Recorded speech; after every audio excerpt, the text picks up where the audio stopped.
Magandang araw sa inyong lahat! Andito naman tayo sa isang bagong video lesson brought to you by Aral with Misha. Sa mga hindi pa nakapag-subscribe, please do subscribe para updated kayo lagi sa ating mga videos. Ngayon, grade 8 math, factoring made easy. So, common factors, difference of squares, and perfect squares. Ano? So, first we define the common monomial factor, okay? Is the largest monomial that divides evenly into each term of a polynomial. Okay? It's the first step in factoring many expressions. So first, kung may polynomial ka, identify the greatest common factor, which is the GCF of the coefficients. Okay? Yung coefficients, ano yung greatest common factor nila, yun yung kukunin mo. First step. Second, kapag maraming variables or kahit isa lang yung variable na nakikita nyo, take the lowest power of each variables present in all forms. Kasi yun lang yung pwede mong ma-extract sa lahat. Okay? And factor it out from the polynomial. Mas maintindihan natin ito kung magsosolve tayo ng mga sample problems. Okay? So, difference of two squares. So, concepts muna tayo. A squared minus B squared is A plus B and A minus B. A minus B times A plus B. Okay? Kung makikita nyo, itong gitna is negative AB and itong outer is positive AB. It will just cancel out. So, ito lang yung kabaliktaran ng lessons natin previously, which you get A minus B plus A plus B. Ano yung ika-resulta niyan is actually A squared minus B squared lang. So ngayon, baliktad. A squared minus B squared yung ibibigay, you need to factor it out. Okay? Works only when you have two terms, both perfect squares separated by a minus sign. Kung may minus sign, perfect square sila. So, A plus B and A minus B. Product of conjugates. So, anong conjugate ng A plus B? A minus B. Alright? So, perfect square trinomials. Ano yung perfect square trinomials? A plus B, then square.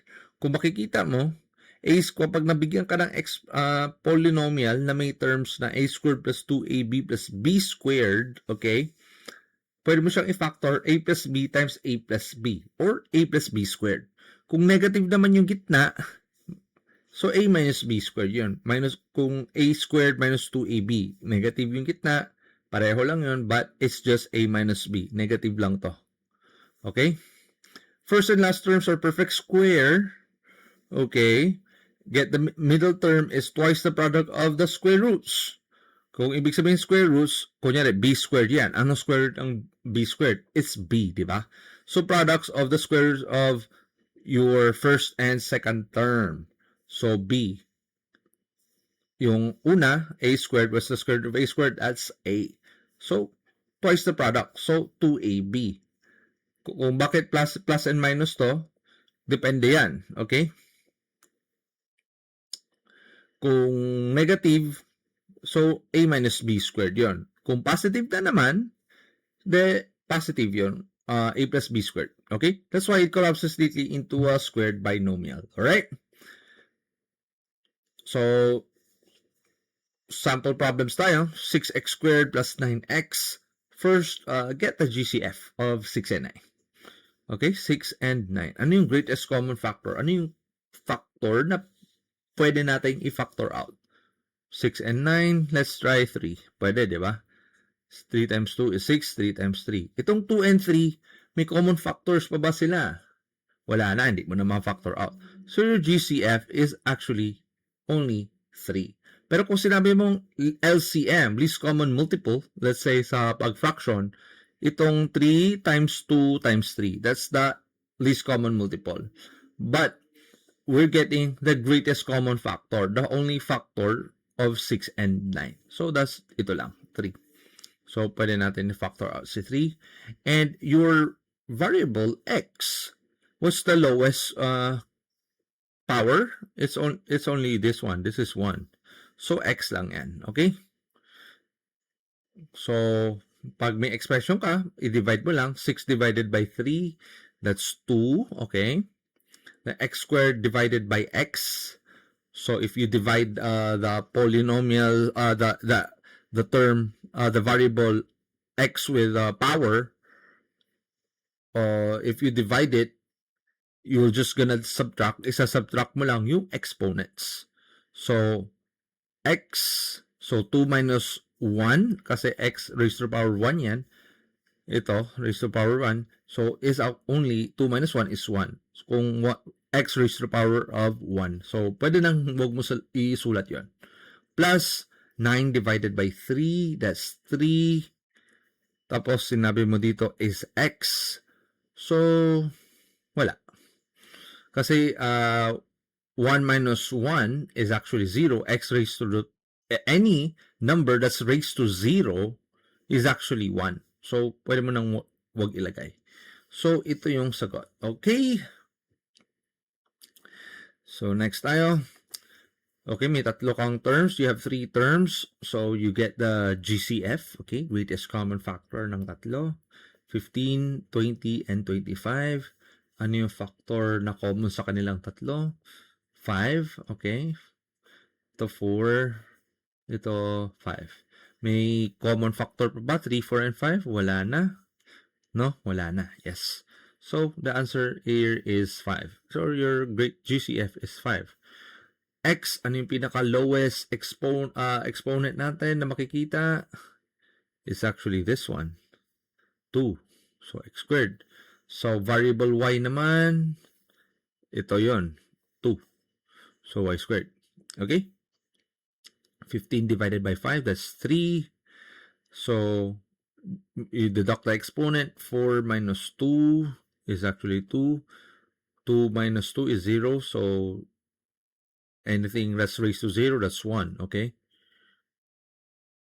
Plus 20 divided by 5, that's 4. X raised to the power of 3 minus 2, that's 1. Okay?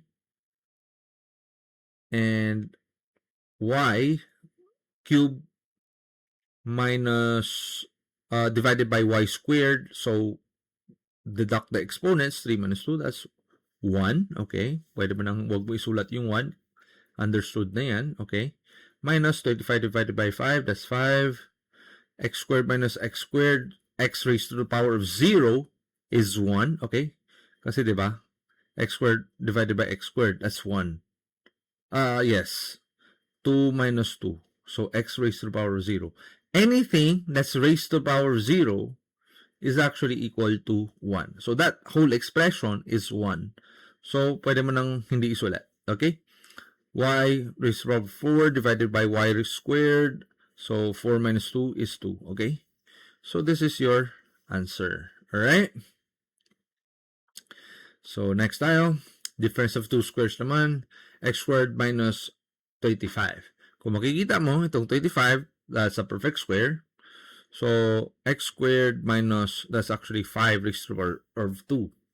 Okay? So, when you have a squared minus b squared, that's just a plus b and a minus b. Your a here is actually x, and your b is actually 5. Okay? So, sagot lang dyan is x minus 5 and x plus 5. Okay? If you want to double check, pwede rin. Multiply the first term, that x squared, nakukuha mo. Negative 5 times positive 5, that's negative 25. Perfect. And then, yung outer terms and your inner terms, okay? Negative 5x and yung positive 5x, it will just cancel out. So, tama ito sagot. X minus 5 and x plus 5. Alright? Perfect square trinomials. So, ibig sabihin, ito yung a squared plus 2ab plus b squared. Okay? Or pwede ka rin mag-isip ng ganito. Solve natin. Okay? Isip tayo. X times x. X squared. Yan. Diba? Then, ano yung positive 9 yan. So, positive eh. So, ano yun? 3 squared yan eh. So, x plus 3. 3 times 3 is actually 9. Tama. So, 3x and 3x. So, tama. Okay? your A here is actually X and your B is 3. So 2AB, okay, 3X, AB is actually 3X. 2AB is actually 3X times 2. That's 6X. So 6X yung value mo dito. So tama. A plus B then squared. So X plus 3 and X plus 3, that's X plus 3 squared. So ito yung factor mo. Okay? Next tayo. Exercises na tayo. So, feel free to pause the video and solve it. And after nyong na-solve tong exercises natin, we could solve it together. So, tara, let's go. Una is 12a squared, a cubed b squared. So, you have two terms. First, you gotta get the GCF of your coefficient, 12 and 8. So, din common, 3. No, not 3.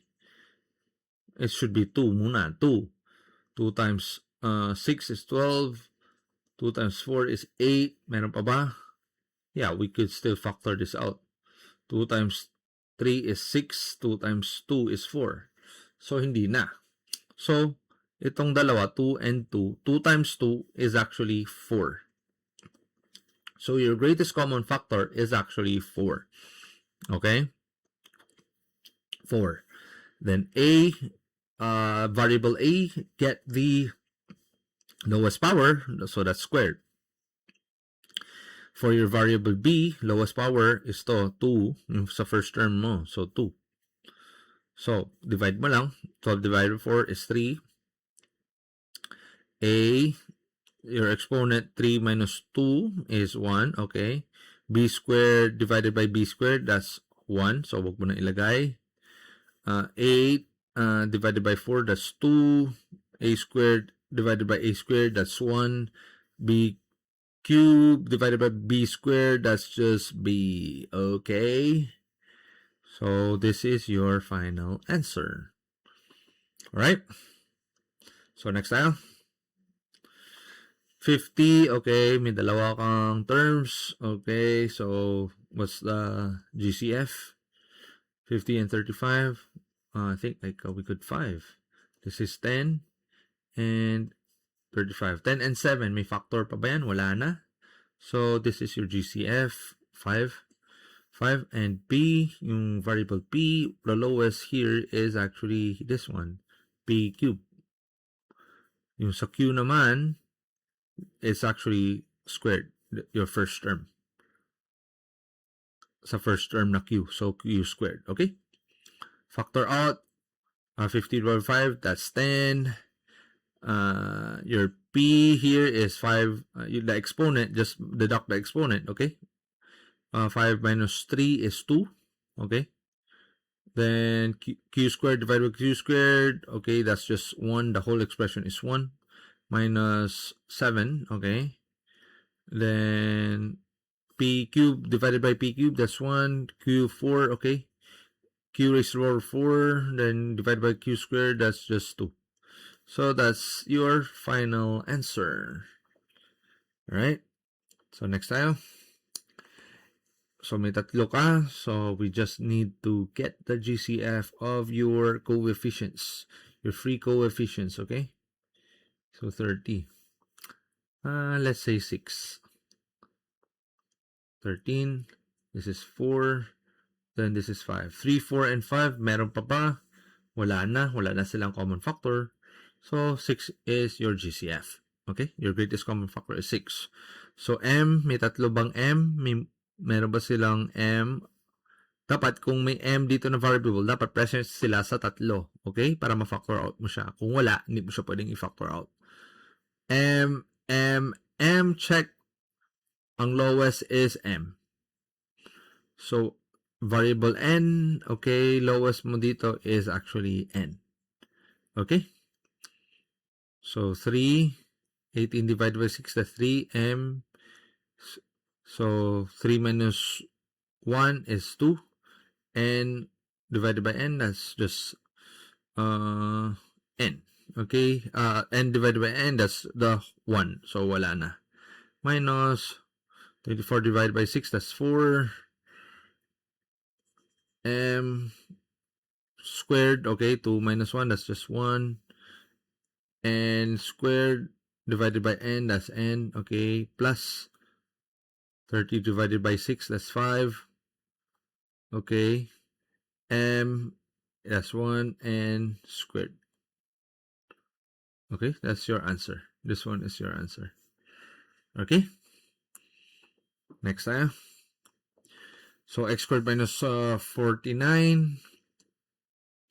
That's just difference of two squares. Okay, x squared minus 7 squared. Okay, 7 times 7 is actually 49. So, that's just x minus 7 times x plus 7. Okay, this is your factor. Tama ba? Yes, that is correct. So, next tayo. 9y squared minus 16. Okay.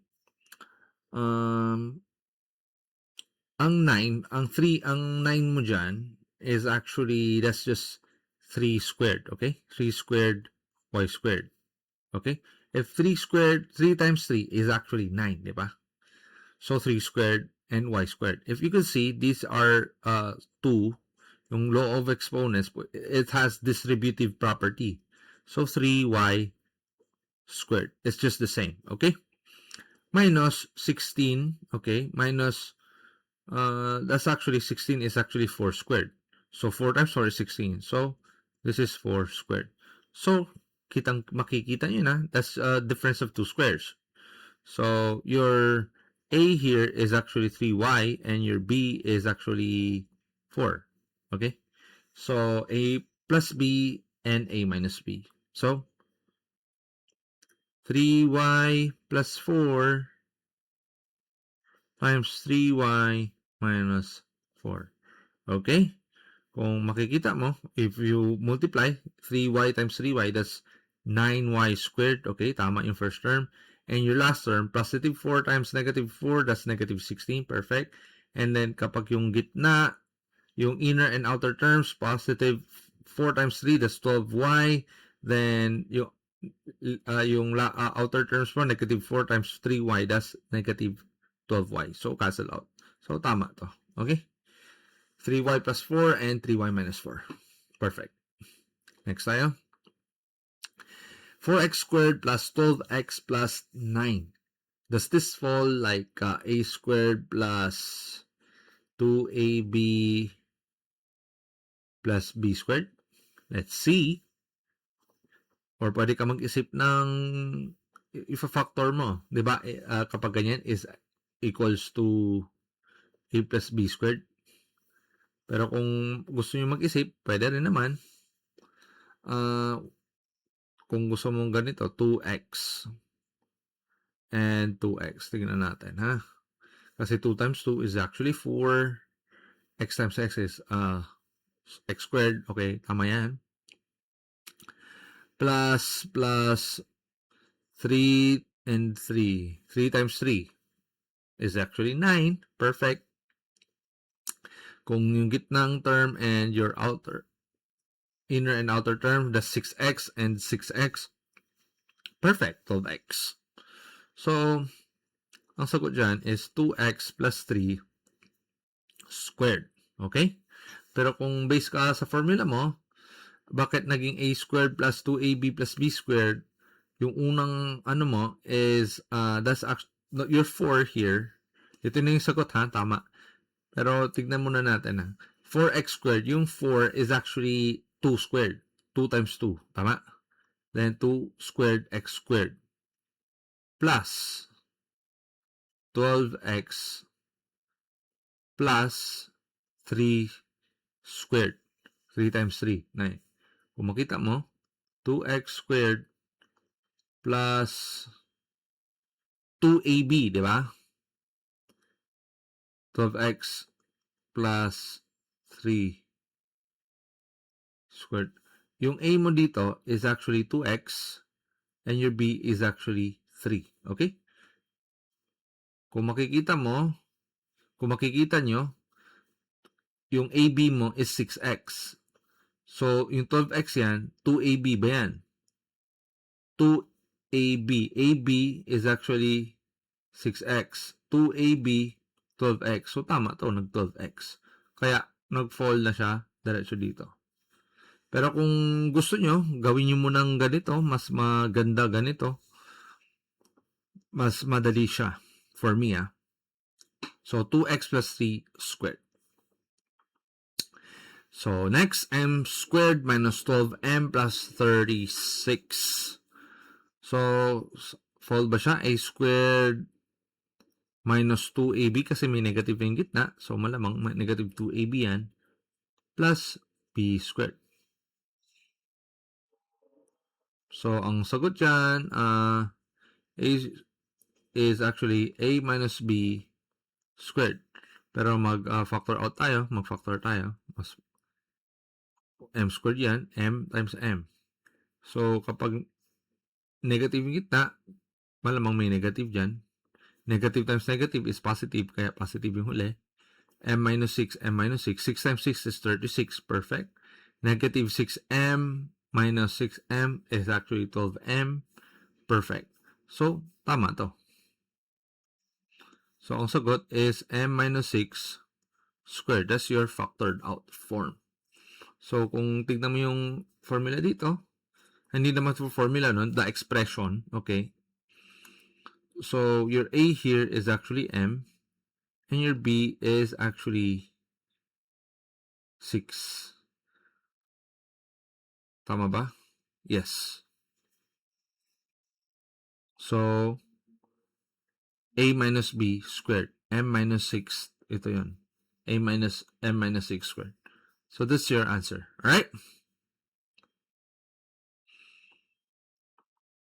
Okay. A squared plus 14A plus 49.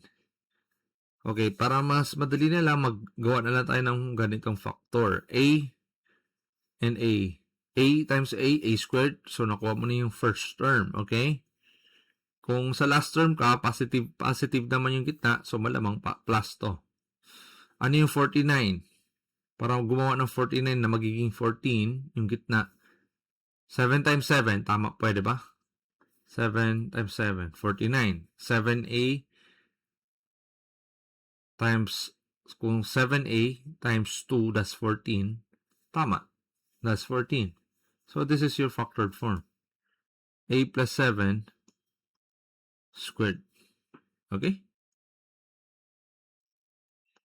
Kasi kung titignan nyo yung last term, 49, pwede rin naman may iba pa bang term. 49 and 1 times 1. Ano yung mga pwedeng possibilities, ano?